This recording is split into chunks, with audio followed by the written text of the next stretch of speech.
और कुछ नया नया लोग उधर से भाग के इधर आए हैं, फिर इधर से भाग के उधर जाएंगे। उसकी गारंटी नहीं है। वो लोग हुलुक मुलुक करता है, कहाँ जाएगा नहीं जाएगा हमको पता नहीं है। नमस्कार, बिहार तक देख रहे हैं आप और मैं हूं शुभम। देखिए, राष्ट्रीय लोक जनशक्ति पार्टी की आज राष्ट्रीय कार्यकारिणी की बैठक थी, जिसमें अहम फैसले लिए गए।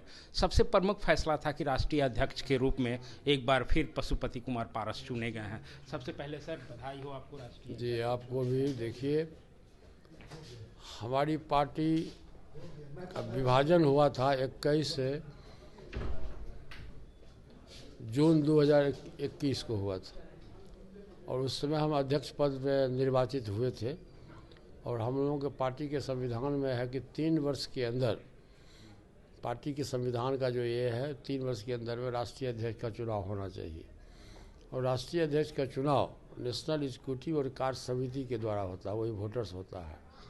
और अगली बार भी, अगले साल भी हम लोग के वहाँ दिल्ली में मामलंकर हॉल के बगल में एक हॉल है, वहाँ भी हम लोगों ने नेशनल एग्जीक्यूटिव की बैठक किया था। लेकिन उसमें कार्य समिति के लोग नहीं थे। कार्य समिति की बैठक और नेशनल एग्जीक्यूटिव की बैठक आज हुआ, और विधिवत नाम प्रस्ताव आया सूरजभान सिंह जी के द्वारा, और समर्थन में सभी स्टेट के जो हमारे स्टेट प्रेसिडेंट थे, हमारे सांसद थे, विधायक थे, सभी लोगों का समर्थन हुआ और सर्वसम्मति से राष्ट्रीय अध्यक्ष का चुनाव हुआ। और ये चुनाव के साथ साथ जो है नेशनल एग्जीक्यूटिव की बैठक बुलाने का अर्थ था कि 2024 में जो लोकसभा का चुनाव होने वाला है पूरे देश में, उसमें हम मजबूती के साथ, हमारा सांसद बिहार में है, ये बात सही है, लेकिन हमारा पार्टी का संगठन केरल से लेकर कन्याकुमारी तक। अब देखिएगा कि आज जो हमारा जो अधिवेशन था, उसमें कन्याकुमारी, केरल, तमिलनाडु, तेलंगाना, छत्तीसगढ़, हरियाणा, दिल्ली, गुजरात, मध्य प्रदेश, महाराष्ट्र, सभी स्टेट से हमारे स्टेट प्रेसिडेंट, 22 स्टेट प्रेसिडेंट आए थे। आज सब लोगों की राय हुई, और हम लोगों ने उन लोगों को ट्रेनिंग दिया कि जहाँ कहीं भी एनडीए गठबंधन का उम्मीदवार हो पूरे देश में, वहाँ एनडीए गठबंधन के उम्मीदवार को जिताना है। और आज की तारीख में देखिए, प्रधानमंत्री जी का जो रुतबा है, प्रधानमंत्री जी का जो इमेज है पूरे देश में, इनके इमेज के सामने में दूसरा कोई टिकेगा नहीं। जनता चुनती है देश के प्रधानमंत्री को।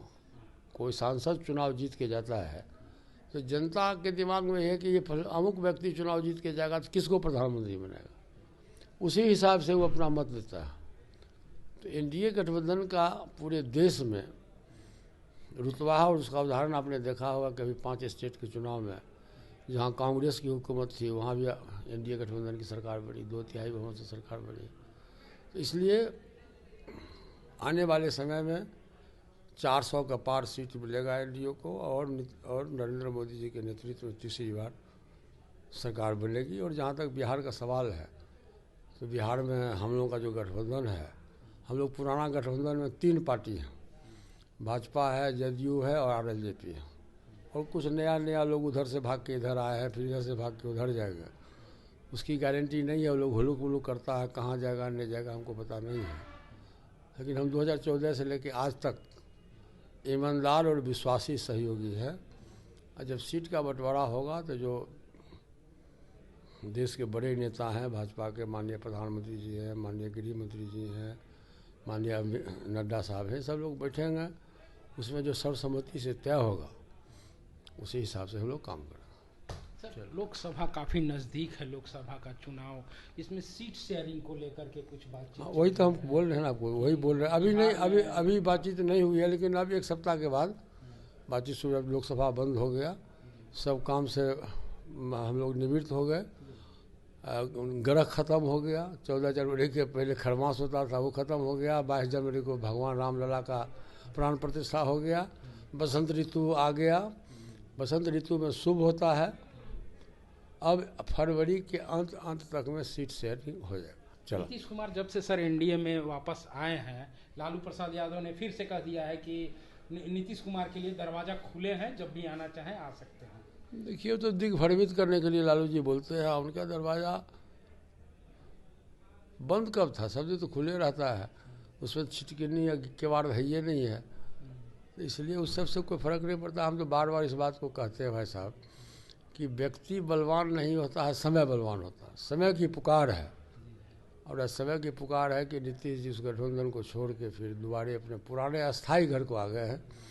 अब इसमें से कहीं टूट फूट की कोई गुंजाइश नहीं है। चलिए सर, हाजीपुर सीट को लेकर के काफी कंट्रोवर्सी होता है। कोई कंट्रोवर्सी कोई कोई कंट्रोवर्सी नहीं है। चिराग पासवान सबसे पहली बात तो यह कि एनडीए का पार्ट है ही नहीं।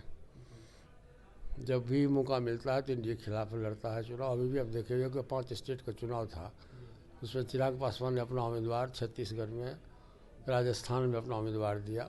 अब वहाँ के अखबार ने लिख दिया कि उसका उम्मीदवार नोटा से भी हार गया। तो इसलिए उस बात को ख़त्म करिए, हमारा सीट है, हम लड़ेंगे। चलिए।